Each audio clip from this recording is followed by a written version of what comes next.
What is going on, everybody?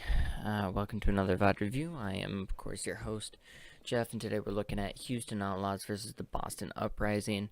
Both of these are two super hyped Western teams that have been a lot of fun for me to watch personally in the Overwatch League, and I'm really excited to be doing this VOD review because I did not get to see this game live.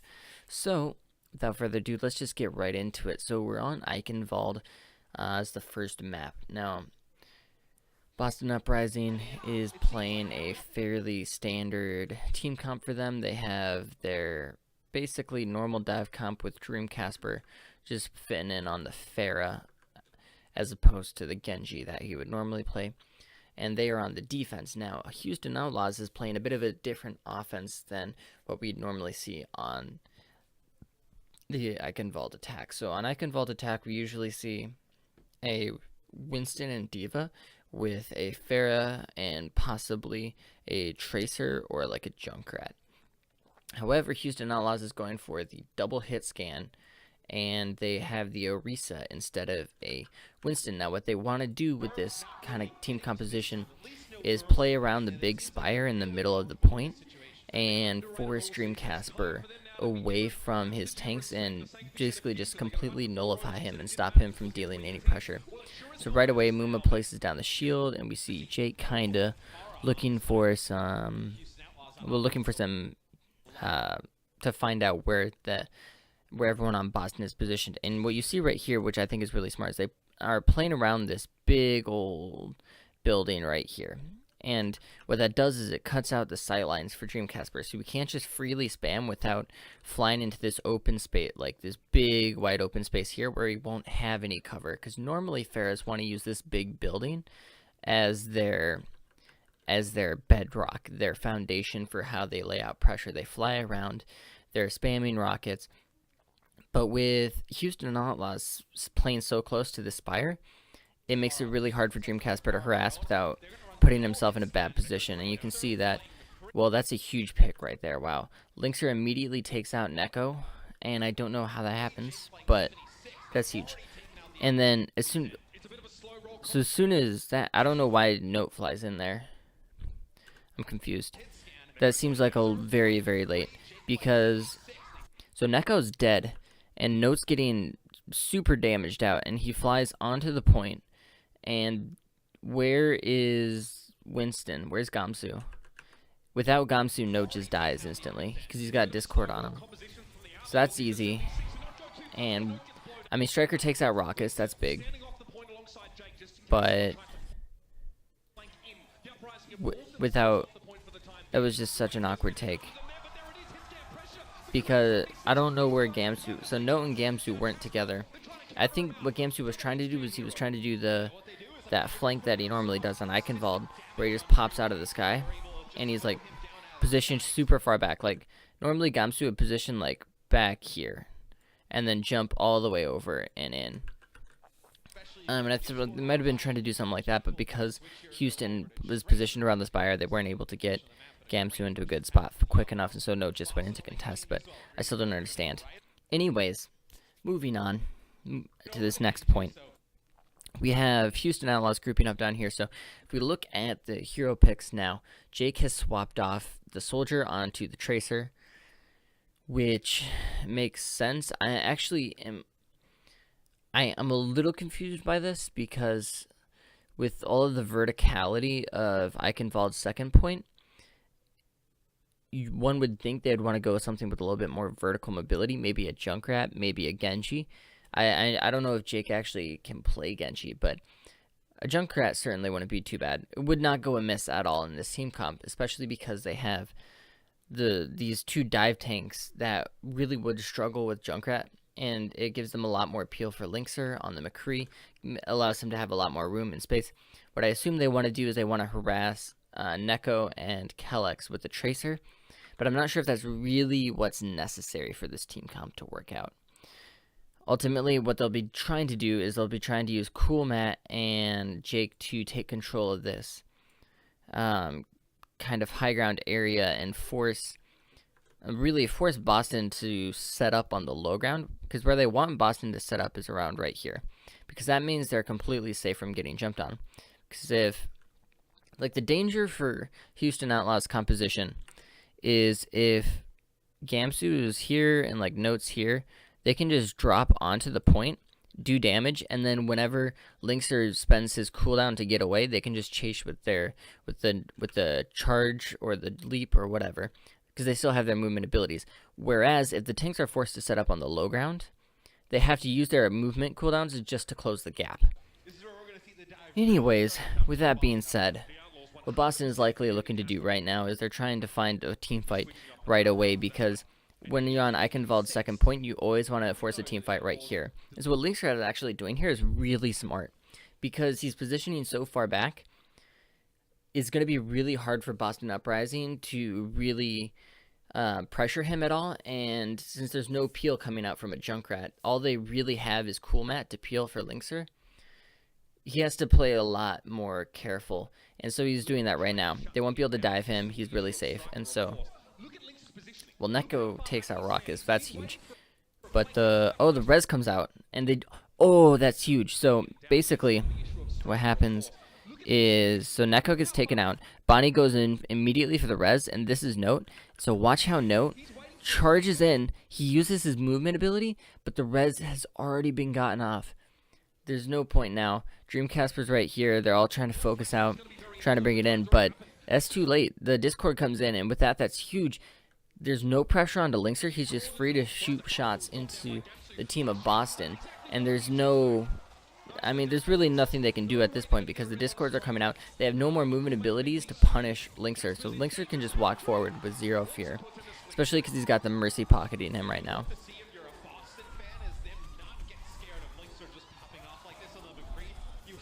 Oh, man. It's a little bit too greedy there. The respawns... Well, not the respawns, but the reinforcements come in from Neko to pressure him out. He walks for... Like, you see how far he walks forward. He doesn't even just walk. He uses his movement cooldown to push forward into a bad spot, more or less. You just got a little bit too aggressive with his positioning there. But he's still going to get rezzed up. That was a really quick cooldown. I didn't realize it had been 30 seconds already.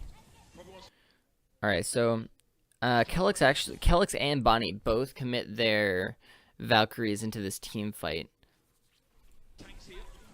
The Pulse Bomb comes out, kills Muma. Oh, wow, that's big. Jake kills Striker. Where was... Why is my quality all of a sudden so shit? It says it's source, but it's definitely not source quality. It's unlucky. Can't really see anything.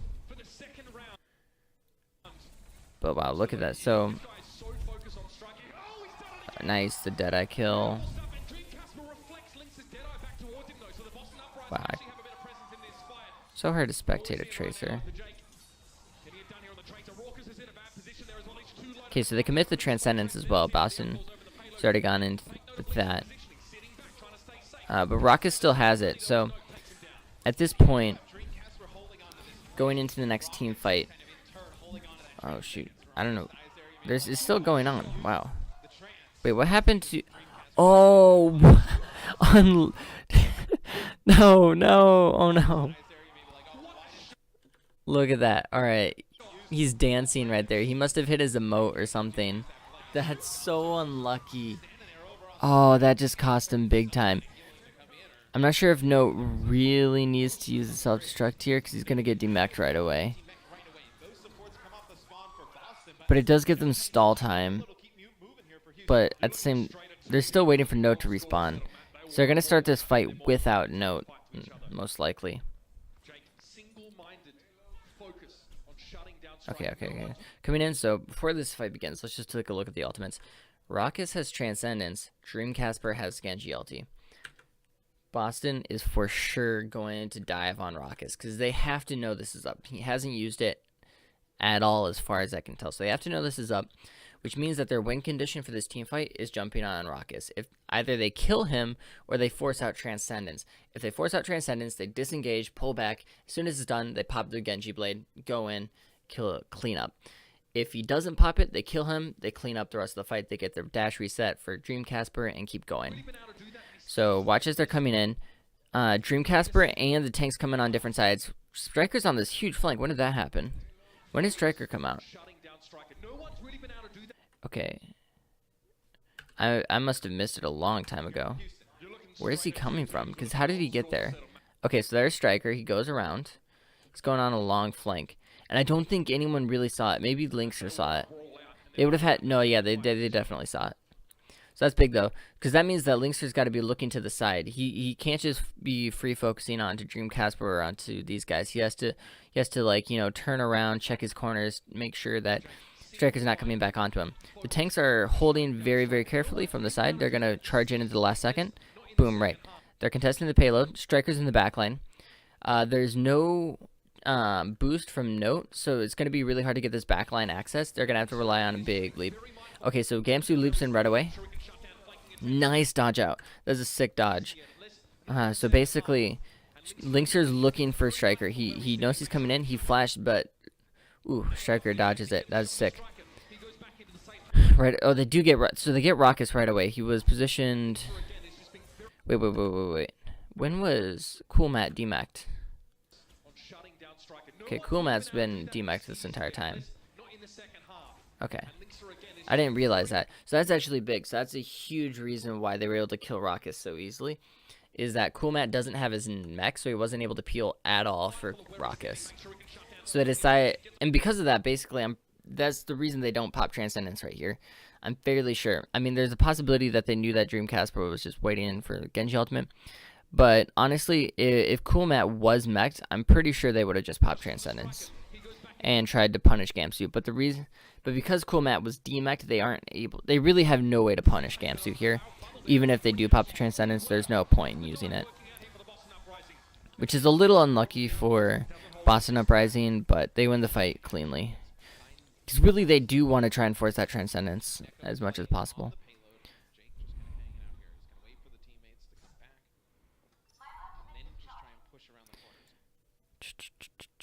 Alright, so coming into this next fight, we got High Noon for Linkster. We have Raucous with the Transcendence.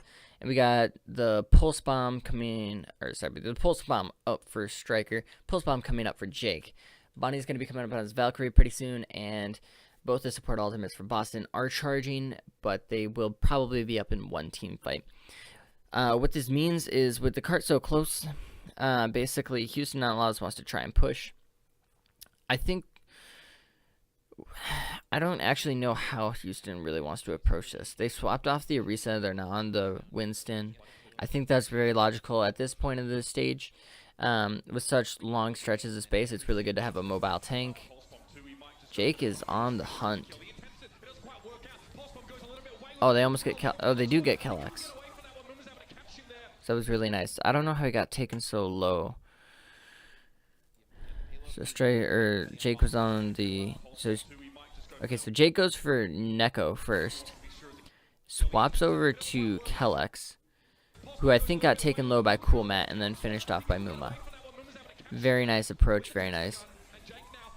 This is going to be the point take for sure. No ultimates spent really by either team. The Pulse Bomb is blown by both sides, but otherwise... Oh, wait. No, Valkyrie is popped by Bonnie.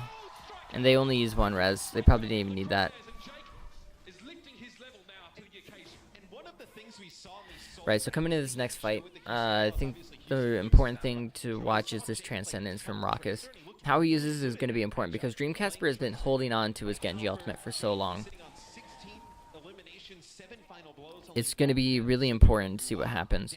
So I think at this point, Boston really just wants to try and force a team fight, because if you go in right now and you pop your Genji blade, you force a Transcendence, and then that way there's no support ultimates coming on from Houston Outlaws, and then you have two support ultimates for Kellex and Neko to hopefully stall out the push.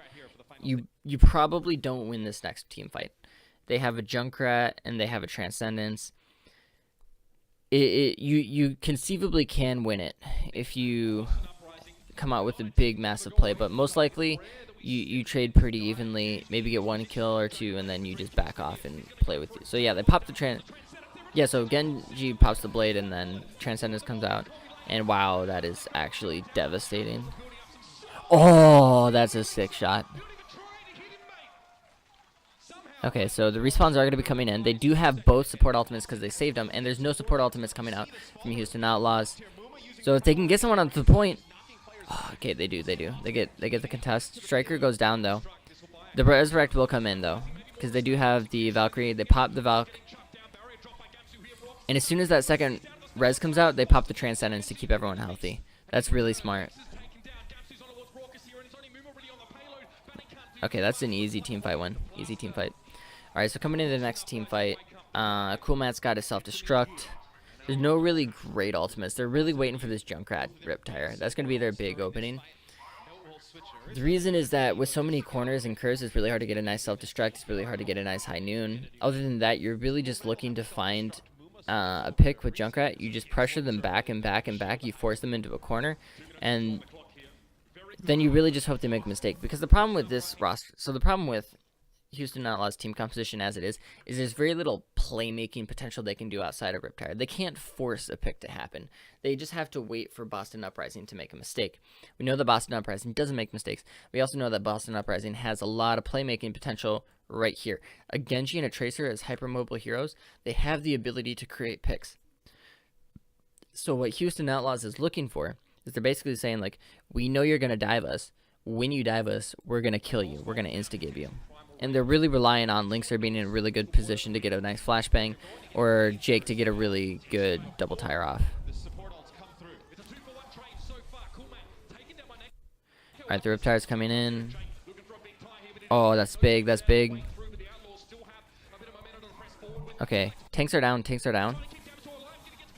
That's... How do they win this? Oh, sick Dragon Blade. I didn't realize that was up already.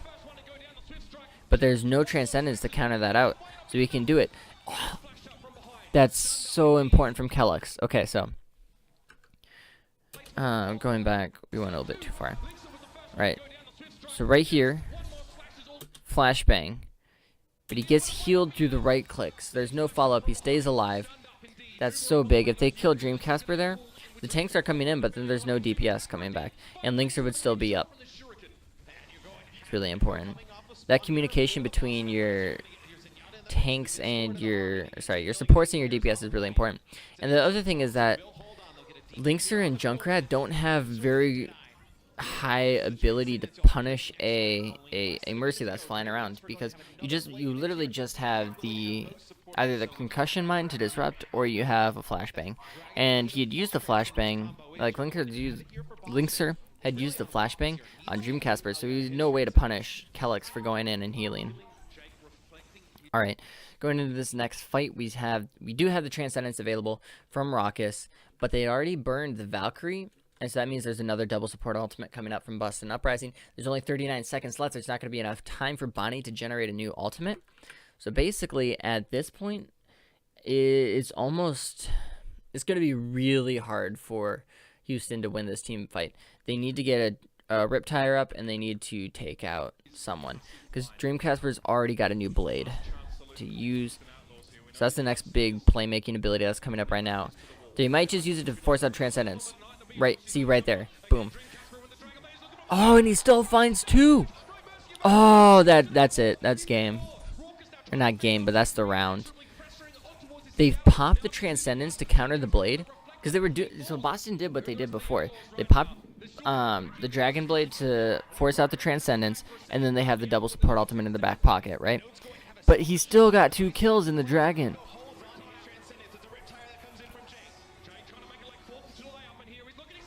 Okay, so they find Kellex, but the Transcendence is still ticking on, so that's actually a pretty big pick. That's a pretty big pick.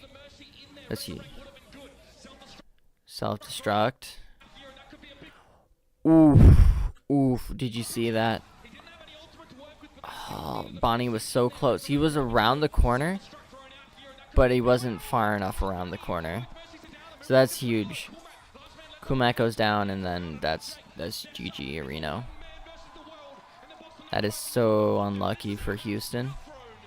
But that's really well played from Boston. They played around their support ultimates super well, and I think Houston Outlaws got a little bit too caught up with staggering their support ultis, because if they double up on them and they just force a team fight win, they cap the point there. But since they were staggering their support ultis, which is normally what you want to do, Boston was doing a lot better at forcing it out and then having the support ultimate advantage. Like, there's just some really excellent there's some really excellent play from Boston Uprising, knowing how to stagger this, or knowing how to use their support ultimates and force out the enemies. Alright, so this team comp from Houston Outlaws is looking a lot different. So they're playing a very, very different style from what they did on the first point offense. So they're going with the full dive comp, with the exception of Jake, who's playing the Pharah. And it's going to be mirrored by Boston Uprising. That's no surprise. Boston, of course, is always going to play their dive composition whenever they can because it's their best team comp. So what we want to see here, though, is we want to see how Boston really approaches the point, because we've seen a lot of teams take these giant, long Pharah flanks, and I don't know if that'll actually work because Houston's clearly studied what Boston does. So I don't know how they're going to play with this Pharah. They're just getting a little bit of scout out. Oh, wow. Jake kills Dreamcasper already. That's a team fight loss. They're just going to back out after that. Because so basically when you have the nature of these Pharah v Pharah battles, the nature of these Pharah v Pharah battles is that whenever one of them gets forced back or chunked out or killed, as what just happened, aerial superiority goes over to the other team, which means you're basically screwed, because a Pharah raining rockets down on you is really, really hard to play around, and that's going to be a big stagger. They're just pushing forward and staggering. It's really rip. Basically the Boston spawn point. He's just firing rockets down at Neko from behind. And he's able to just have the rest of his team come through that front side. Alright, so they're resetting. Not going for any big Pharah shenanigans. I think they know that Houston Outlaws knows how they want to play this. So they're just going around the side. They're just playing it safe here. Because there's no ground threat for Dreamcasper. It's just the aerial battle.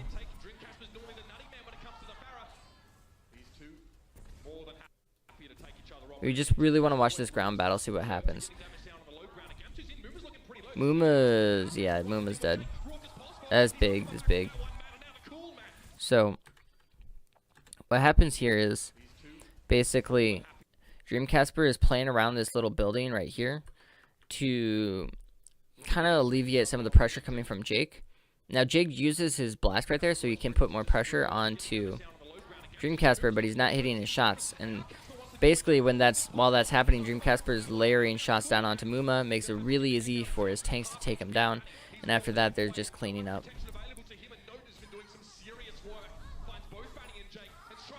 Yeah. That's the other thing about the Pharah battle, is that if one, like Dreamcasper just kind of ignored it. He flew behind a building, took some cover, and then just ignored Jake and focused on the ground battle. He didn't even get a lot of damage in. He just hit like 1 or 2 rock. Oh, where did he set that up from? I want to see that, because that's a big bomb by Cool Matt. They're playing the Pharah battle right now. He's just on the ground. He just tosses it straight up from the ground. That's actually kind of funny. Takes out both, though.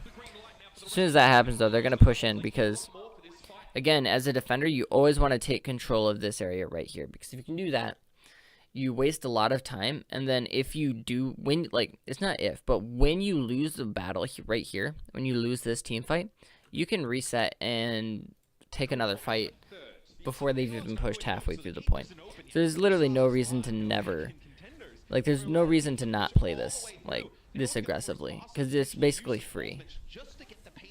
You will lose eventually, so you don't want to waste any team. The reason you'll lose is because you have such a horrible spawn advantage. But that actually ends up playing out in your favor overall. But yeah, you don't really want to burn ultimates here, especially because you know that Boston Uprising's coming on a bunch. But what you do want to do is you want to try and force out as many ultimates from Boston as you can. Alright, so Striker kills right. Yeah, so they're probably going to give up this defense. Just get out. Not give any ult charge if they can. And again, Houston doesn't use anything. They get out the pulse bomb from Striker. That's not ideal, but it's not bad at all. I wonder if they realize that. That's a win for Houston Outlaws. It's a very, very small win, but it's a win nonetheless. Uprising spawns. We'll see if he can come back, make a big play just like how Jake did when he was behind the Boston Uprising on their offense. Alright, so where Dreamcasper is playing right now is really awesome because basically he's completely safe. The damage fall off from Linkser is going to make sure he's completely safe. He basically will take no damage from anyone, and if he does, he's getting pocketed by Mercy, and then he also knows exactly where they're setting up, what they're doing. And he even gets a pick on Dabani. That's huge. They go into the castle to avoid his sightlines, but then that literally just means Boston knows exactly where they are and what they can do. So it's not at all a problem.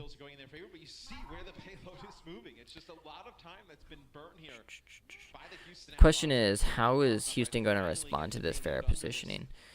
I mean, what you need to do is you need to get your McCree into a spot where you can pressure the fair, because he's the only one who's doing anything.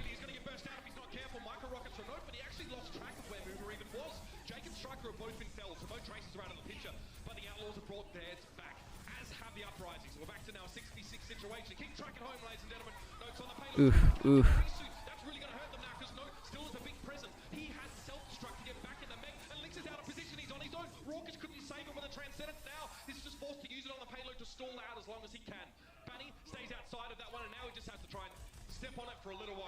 Wow. Alright, so let's back up. Watch that fight again. Backed up too far.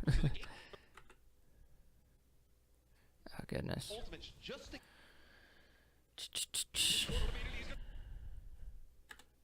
Okay, a little bit back. Alright, there we go. So right here. So it looks like... so they dive in right here. They're going... I can't see who they're focusing. It's so unlucky. This is such a low res. Looks like that's Neko. I can't quite see them. They go in on Neko. They punish him. Dreamcasper kills Jake. I don't know how that happens. That's important though. Coolmac is demeched. And Valkyrie comes out from Bonnie. There's the Transcendence from Neko. So they're just trading support ultimates at this point. Oh wow, that's some big cleanup. And then Linkser is on the high ground, but he can't do anything. And then they use Rockus' Transcendence while Bonnie is still Valkyrieing. And they've basically lost the fight. So, I mean, what they were trying to do using Transcendence there is keep the fight going and hopefully make Kellex burn his Valkyrie. But they didn't get that, so it kind of backfired on them.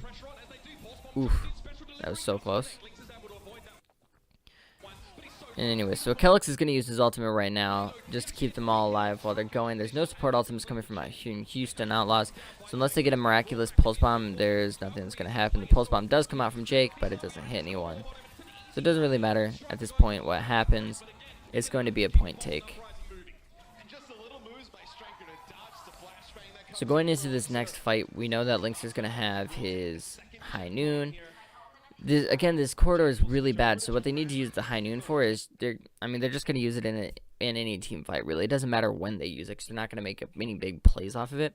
They just want to use it to zone out basically anyone from doing anything too sneaky. So like if they dive, they just burn it, try and keep the tanks zoned off of their supports, for example. But anyways, Bonnie's going to be coming up with Valkyrie very soon, whereas Boston Uprising is not going to be having any support ultimates for the next while. So it's really important to just kind of see how Boston goes about setting up their attack, because again, they're playing a really mobile composition in these really tight corridors against a Junkrat, and Junkrat's tailor-made for shutting down mobile comps in these kinds of conditions. Striker's on the lurk. This is big. This is big. So the High Noon is coming. Oh man, Cool Matt spotting him out is actually huge. Yeah, that shuts down that push. So basically, if Striker stays alive, what they're trying to do is they're trying to get Striker to go in on Linkser, make him turn around, waste his flashbang, whatever, and then they can dive freely with Gamsu and with Note. But since they spot him out, I don't know if they hear him or what, but Cool Matt, you see, he turns around right here. Like, he turns around and he goes back and kills Striker, or he forces Striker back. So that whole flank didn't work. Oh, that's a big kill. He stepped just in front of the shield and got punished, dude. But the thing is, the res is gonna come in for both teams. Both teams are gonna get a res off. Never mind. Striker's gonna come back, but not Linkser. Right, so that's a nice self-destruct. So what they do is they just do it to force Houston Outlaws back around the corner, which gives their tanks time. It gives Gamsu time to really get into a nice position. Oh, Jake goes down. Well, so that was actually a really interesting play. So basically, they send in the self-destruct, and then Jake gets caught in this corner right here. So Gamsu goes in, but then Cool Matt follows, and Kellex is unfortunately caught behind Gamsu, goes down, and then they trade out for Jake. But Bonnie pops his Valkyrie and reses Jake, so they're going to take this fight. Striker gets the kill on Tamuma, and we see nothing. Unlucky. But Neko can come in with the Transcendence. It's the only support ultimate that... Oh, this is so big. Okay, so... double support ults are used by Houston Outlaws to keep this fight alive. And... wow. So Boston gets out both support ultimates in this team fight, and then they still win it too. And they have the Valkyrie coming up. There's only a Riptire from Jake, which means that Riptire has to kill Kellex in this next fight. Otherwise, otherwise it doesn't matter, basically. If they don't kill Kellex, then he just immediately pops Valkyrie and reses. So right here is coming in. Where does it go? Everyone's backing up. They all want to be around Mercy so that she can get the res. Okay. It's going to come out. They're going to... So, Gamsu shields, but the body's too far up. Immediately after that happens, this is really smart from Houston Outlaws. So, immediately after the pick, the tanks are pushing up to deny the body. So, you see where he dies, right? Cool Matt's all the way up here. Muma places his shield, allows his Linkser to push up, be in flashbang position. Junkrat is moving up too. So, even though... they do have the Valkyrie. Well, he didn't have the Valkyrie right away, but... anyways, coming to this next fight, Kellex has Valkyrie, Dreamcasper has his Genji Blade, and there's no Transcendence from Houston Outlaws. So it's really going to come up to Jake to position well to see if he can disrupt it. Because otherwise, Dreamcasper will just wipe the floor. Oh, that's so unlucky. Look at that right there, yeah. That's huge. Oof. That's like the worst. Oh my goodness. This might be over for Boston Uprising. So basically, Boston has all of the advantages coming into this, but Striker is playing... he gets killed by spam basically. So what he's trying to do is he's trying to... he doesn't want to use his rewind because that's a really important cooldown for him to have in this next fight, and if he has it, it allows him to really play a lot more aggressively. So he's trying to save his rewind, he's calling to get healed, but then he gets killed by random Junkrat spam. As that happens, Dreamcasper is going in with his tanks, but Linkser's positioned so far back that it's really he's able to catch him with the flashbang. And then the self-destruct from Cool Matt manages to catch out Gamsu somehow. And so basically this gets completely hamstrung. This push literally is won by Jake getting that pick onto Striker. And it was just random Junkrat spam. It's so unlucky. Because if Striker's alive while Dreamcasper goes in, it's way easier to make that push happen. Because you have the pulse bomb coming in as well. You can take out a tank. You can literally just instantly remove a tank from the map if you have Striker coming in with his pulse bomb, but unlucky, they don't get it, and that's going to be the map. One thing that's kind of really impressed me with Houston Outlaws is Jake's like consistent ability to just come up with the dumbest plays. I think Houston has struggled with their... I really think Houston's problem lies within how they use their ultimates.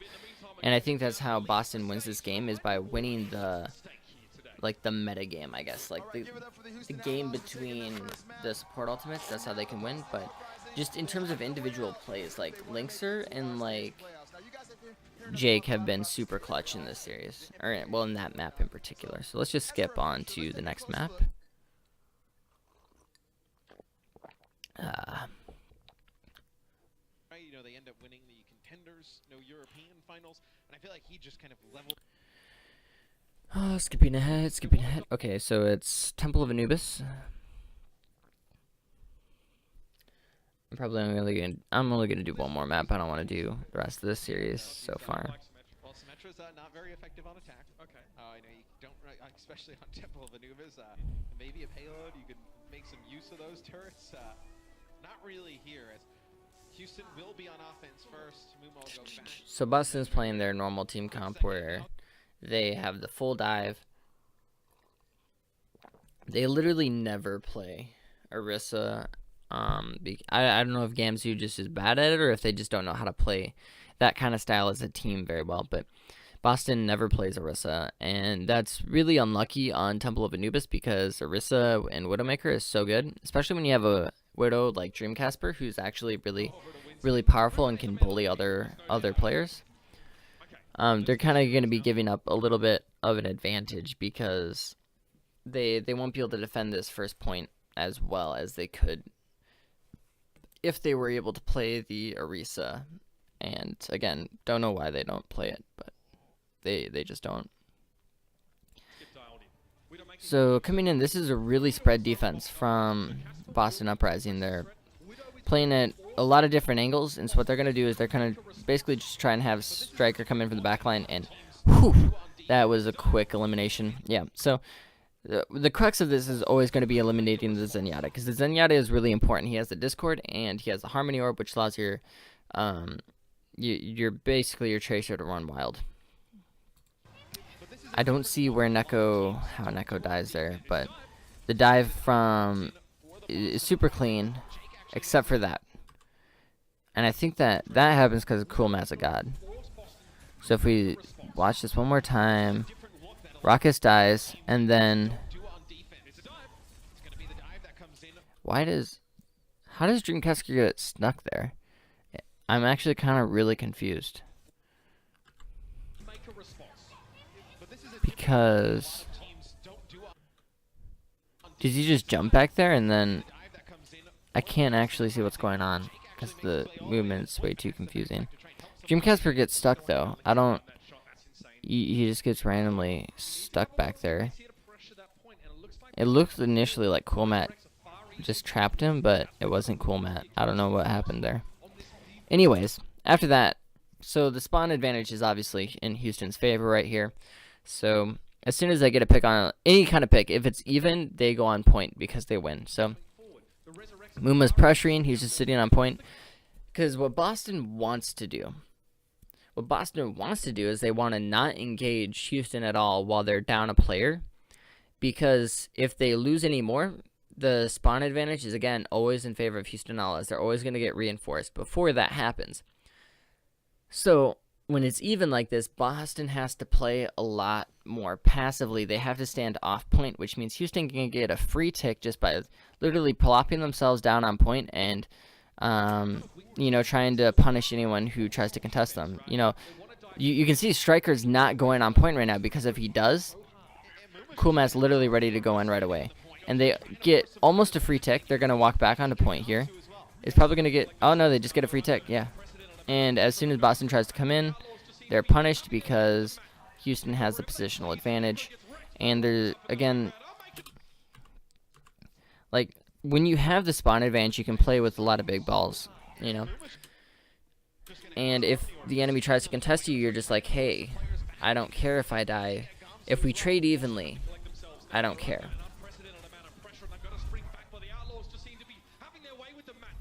And that's all she wrote for first point.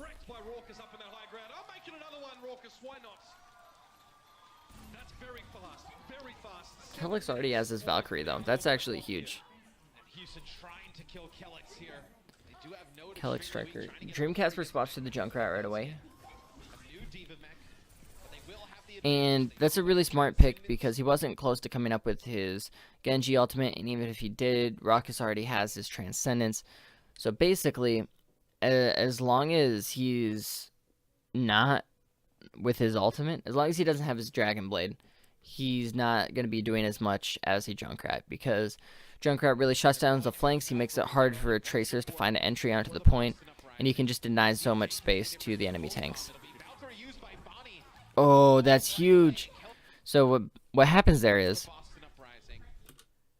Striker uses a pulse bomb. Bonnie uses it to try to escape, but it's too late, and he was too close already. I don't know if he got stuck or not, but yeah, that's a big win for Boston Uprising. That shuts down the push before it even happens.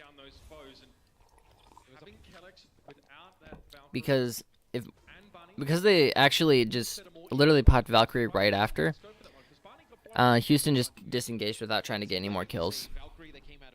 And that's a really smart play because they're fine burning their own So basically, okay, let me backtrack a little bit. So Striker kills Bonnie while he's in Valkyrie with his pulse bomb. Alright. Boston immediately uses their Valkyrie to win the team fight because they know that they'll be even. They'll be able to have Valkyrie back up at the same time, and it guarantees that Houston Outlaws resets, and while Houston is resetting, they have the opportunity to chase and try and get staggers. Now, they don't actually get any staggers, but that's the idea. While Boston's running away, they either force Ruckus to use Transcendence, or they get a pick. That's the intent, at least. Jake is actually playing Junkrat, which I find interesting. I think the reason he's doing it is because when you have a Junkrat on the other team on Anubis, it makes it really hard to find entry onto the point.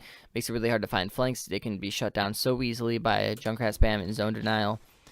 And also, it's really nice. There's all these really fun angles on point B where you can just spam and you can get random chip damage.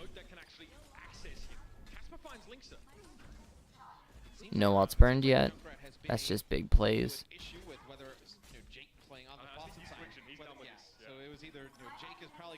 So Jake is going back. What's he going to swap to? He went back to the spawn all the way. So he actually swaps to the Pharah. I find that interesting. We don't see Pharah a ton on Temple of Anubis. I can see why they would do it here. There's no real way for Boston to punish Pharah easily. But the constant danger with playing Pharah on point B of Anubis is that it's so claustrophobic that if you're just a little bit too far forward, D.Va can close the gap and kill you, and Winston can close the gap and kill you, and Dreamcast can just throw a concussion mine up into the air and do half your HP and damage. So it's always a constant threat where there's no one in particular who can hurt you, but you also have to be really careful. So it's 2 down, 2 down. Kellex and Bonnie both pop Valkyrie. Where does Kellex go from here? So they get the res onto Gamsu. So actually this is pretty nice. So Dreamcasper saves his Riptire until both reses come out, and then he immediately uses it to take out Muma. And then as soon as that happens, spawn advantage for Boston Uprising comes in, and this fight's over.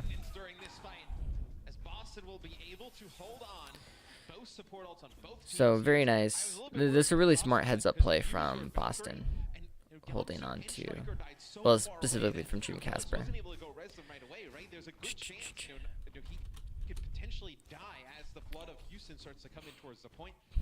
I'm curious as to why Linkster is playing the Reaper here, because obviously Reaper is good against a Winston in a one-on-one situation, but I don't see where he actually ever gets a one-on-one. Because, again, you're playing against, well, actually, Dreamcasper just swapped to McCree off of the Junkrat, but what I was going to say is, again, you're playing against a Junkrat, and you don't really have any vertical mobility as a Reaper, so you're not going to be able to have any easy access to the point. But I guess since Dreamcasper actually swapped to the McCree, it makes more sense. I don't know if Houston Outlaws actually knew that, though, when they made the switch. But again, Reaper is good on point B of Anubis just because of the close quarters. It makes it a lot easier for him to gain access to the targets he wants to gain access to, but it's just with that close quarters, there's also less room for him to make mistakes.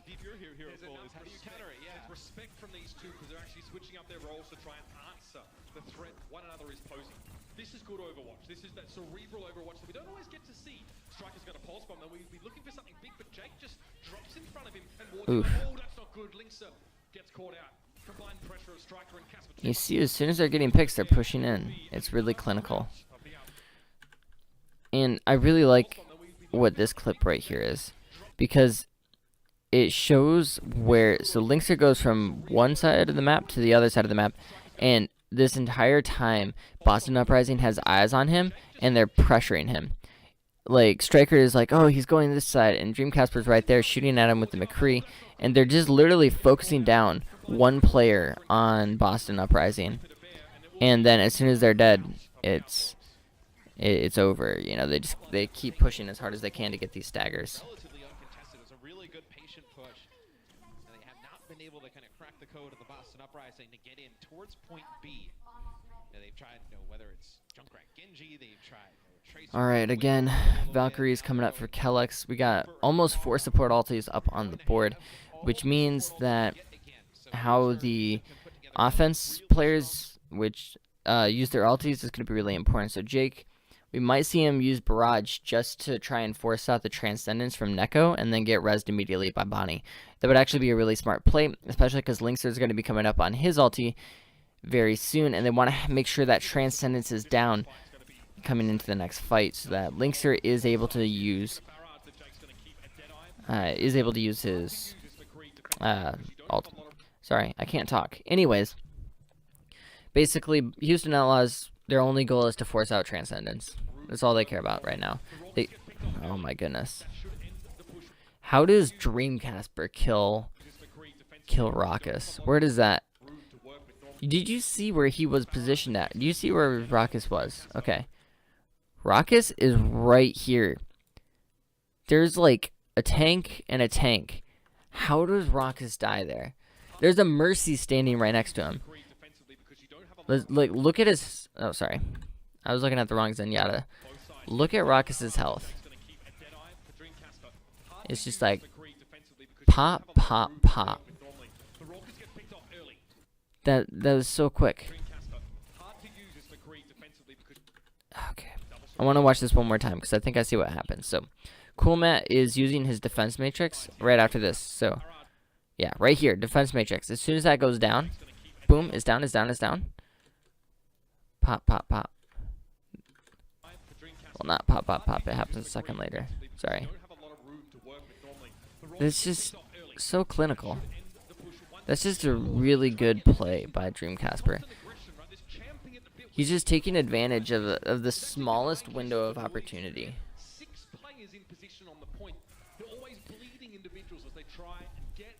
It's not something you really plan to ever, like, it's not something that happens usually, so that's, I don't know, that's really fun to see. That's like something you see like Fleta or Prophet do, you know?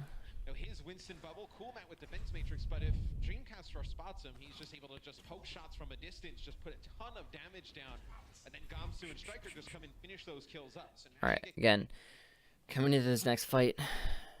Oh my goodness, so Houston Outlaws just swapped Linkser off of Reaper and onto Genji. Now, I understand why they did this. They were having a lot of struggles getting onto the point and getting Reaper into a position where he can do damage. But at the same time, they lose on a lot of ult charge. That's going to make it really hard for them to push into this next fight. Especially because, again, if Jake burns his ultimate right now and Neko uses Transcendence, Neko's going to have it up again by the time Linkser has ultimate. Like, Neko charges his ults really fast. So I don't see... Oh, and like, he burns his Justice and doesn't even get Transcendence out of it right there. Like, that's just really unlucky.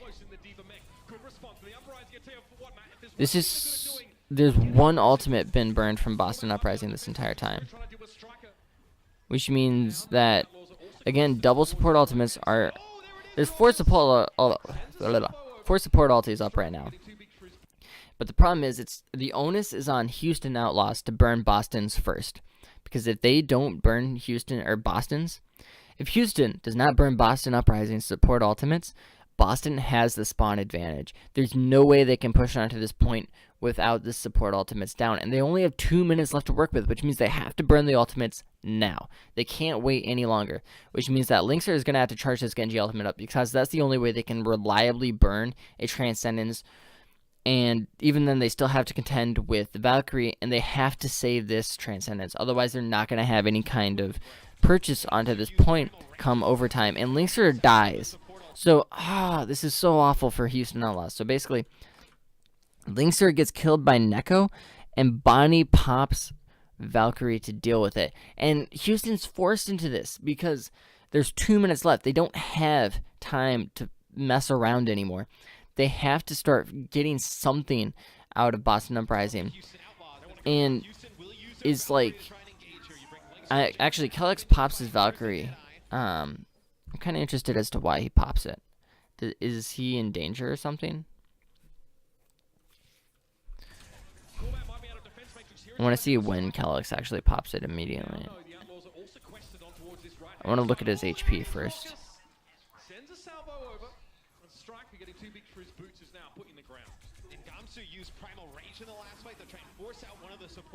Okay, so Kellex waits until Bonnie pops his Valkyrie to pop his.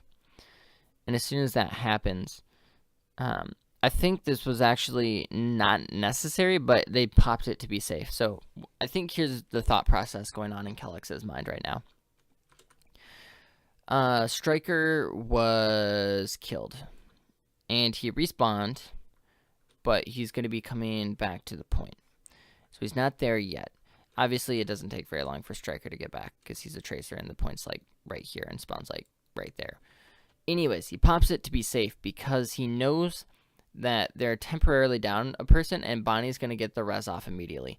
But as soon as Neko kills Jake, Kellex doesn't need to pop his Valkyrie, but he doesn't know that Neko is going to kill Jake. So, looking in hindsight, I can say I don't think that was the best idea. In, like, looking at it now, I mean, yeah, it's fine. I understand the thought process, but it wasn't necessary, I don't think.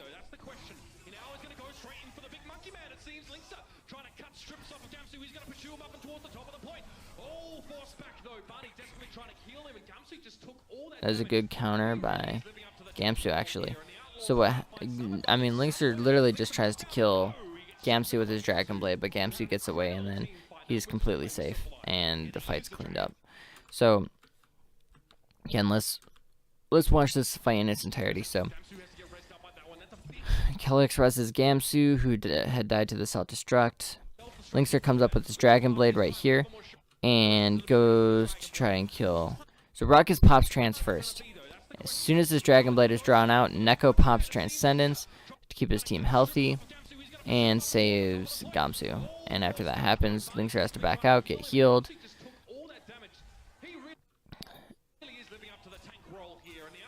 Neko dies, but Coolmac gets demeched, and Ruckus dies at the same time.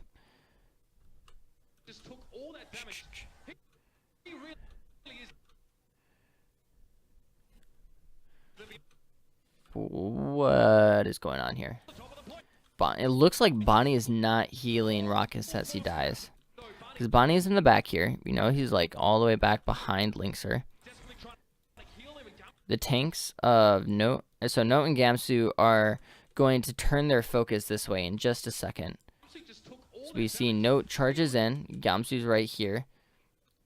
The 2 supports for Houston are back here, and then the rest of Houston Outlaws is here. So you basically have, let me change colors. So we have the 2 supports, and then the rest of Houston Outlaws, and then in between them we have the tanks of Boston. And what that means is basically there's no peel coming onto the supports. And while this happens, Coolmac gets demeched. Now, Linkser does manage to take out Neko, sorry, but once Neko's dead, it doesn't matter because there's no peel coming in at all for anyone on Houston Outlaws because Cool Matt's demeched, and so it's that fight's a GG. Kelix is already basically back to Valkyrie coming into the last minute here, whereas Bonnie's still 50% away. Neko and Raucus are about even. But other than that, alt-wise, Boston's looking pretty solid. There's a rip target coming up soon. Jake goes to the pulse bomb and doesn't hit the stick, which is really big. Gamsu's just knocking people around, and he gets the kill onto Bonnie. Oh, that's a huge Primal Rage. Alright, so boom, boom, and then boom. I mean, there was some chip damage coming in from his team, but that was mostly Gamsu. What a guy, dude.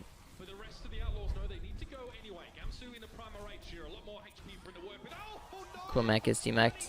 I mean, the fight's over. How do they keep managing to get into these great spots, dude? How does they can't keep getting away with it, man? Boston Uprising positions so well onto this fight. Gamsu is jumping on over that way. So Gamsu jumps over to there, and he just draws focus.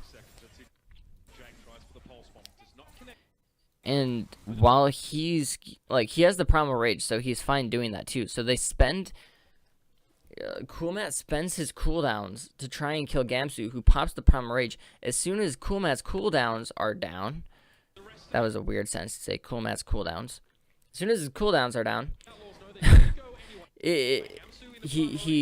the rest of Boston follows up onto his mech, kills him, and to boot, Gamsu just gets a bonus kill onto Bonnie. And then that's all she wrote. That was such an excellent bait by Gamsu, because he just went in, basically. And Houston tries to punish him, but that's what he wanted, so he could pop Primal Rage, and then the rest of Boston could come in. And Striker's taking the super aggressive position. Does he get anything? Or does he die? We'll find out.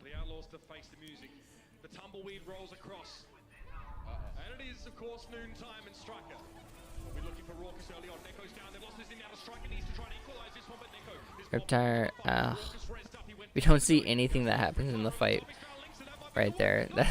The first two picks happen, and we're watching Dream Casper alt, which is important for what happens later, but unlucky nonetheless, all the same.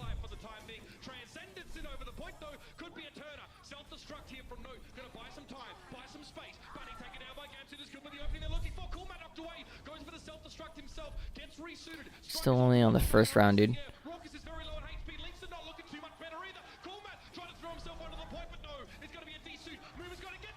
Oh, C9 by Muma. Not a C9, sorry, because his cooldowns are down.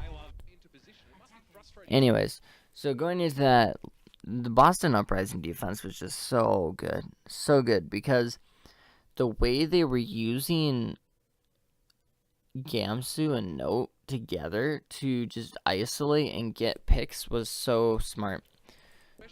I really like this team.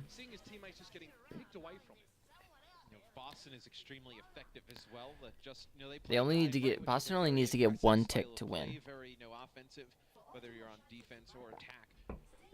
One tick on point B to win. Let's go. Let's watch it happen, you guys.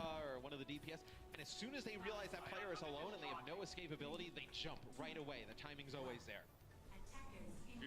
Okay, so they're playing Neko on the Widowmaker and Gamsu on Hanzo? No, Gamsu's gonna switch. There's no way they play Gamsu. Yeah, okay. But Neko is on the Widowmaker, so this is interesting. Sorry, I forgot to look at the team counts before the game started, so we'll do that now. Linkster, boom. Soldier, not on the Widow. I find that interesting. It's a very different kind of strategy we don't see as much. I don't think we have... I personally don't remember seeing a Soldier at all on Temple of Anubis before, so...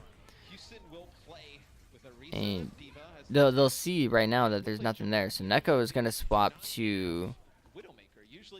So Neko swaps to Zenyatta after they see there's no Widowmaker on Houston Outlaws. So I wonder where you see Linkser play. That was an interesting strategy. So it looked like they were just using Neko to try and get maybe a quick random pick on someone, or just get for scouting. I don't know. I don't know if they actually intended to play him on Widowmaker this entire map. That would have been weird. At the very least, they only intended to play Neko on Widowmaker if Houston was playing Linkster on Widowmaker, which would have been an interesting strategy. I would have liked to see it.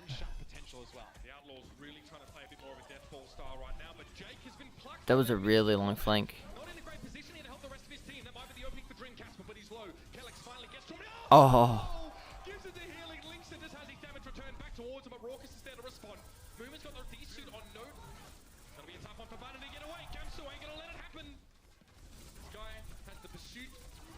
True predator, and Mover's going to fall now as well. Boston look like they're making good inroads, and Jake has no idea what's happening. Wow. Okay, let's watch that again. So that was a long fight with a lot of different things happening.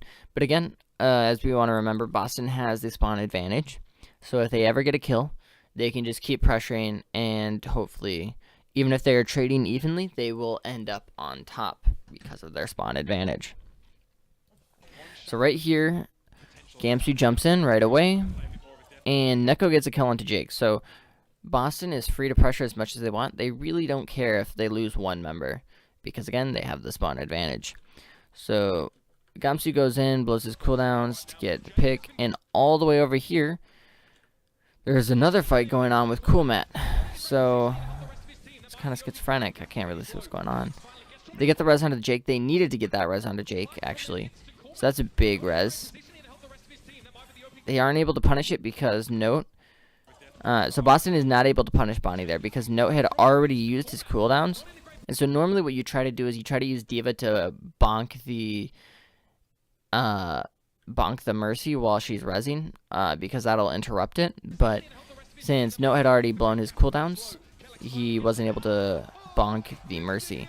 Now that pick onto Linkser, I don't know how it happened. So so Linkser just, wow, that was really awkward. So I don't know if that's a miscommunication from Houston, but Linkser just jumps off the edge with no support at all. He just jumps right into Dreamcasper.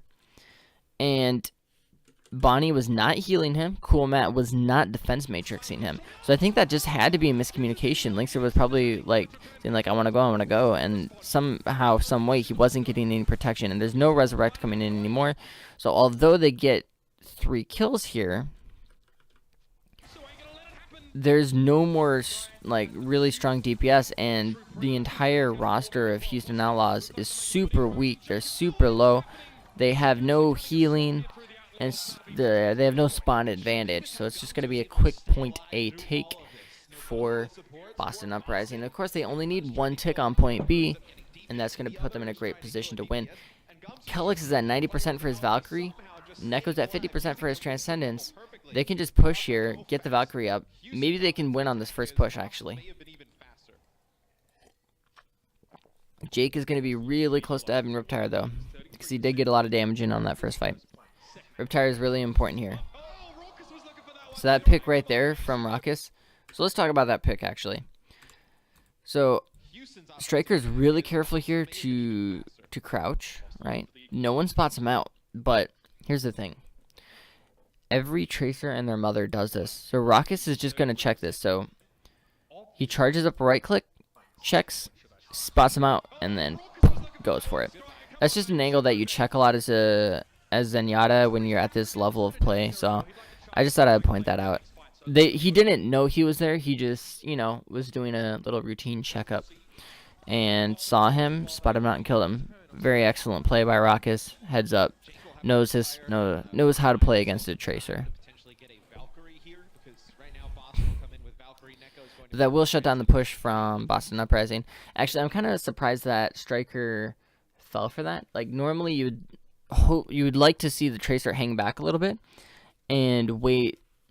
Yeah, I'm just gonna rewind. So normally, what you'd like to see is you'd see the Tracer hang back this way, is behind, like further behind this little barrier, so that when the Zenyatta goes to check that, they don't get spotted out, and then their tanks like Gamsu or Note, whoever is doing the scouting work for Boston Uprising says like, oh, hey, Neko just, popped his right click, and then that's when Striker goes in, right? But that's an adaptation we'll probably see next time from Striker. For some reason, Casper, yeah, just a bit of damage there as well. He'd like to charge up his Dragon Blade for the next fight, so a little bit of poke we'll see from the Boston Uprising while they await the return of Striker. Jake will have the Riptire if they want to buy themselves some time to potentially get a Valkyrie here, because right now Boston will come in with Valkyrie. Neko is going to be able to Transcendence extremely fast. And Dreamcasper has the Dragon Blade. Oof, oof. Alright, so Rockets does have his Transcendence now. They get the pick onto Jake. Bonnie doesn't have his Valkyrie yet. Valkyrie popped, and... oh, whoa, okay, that's unlucky. Let's watch how this happens.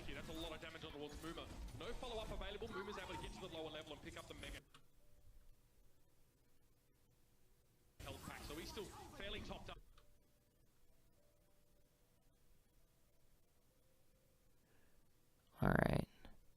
So they're on the point. Cool Matt. No. So Cool Matt was about to die, so he pops his self-destruct. And then you can't get on the point. Where is Muma?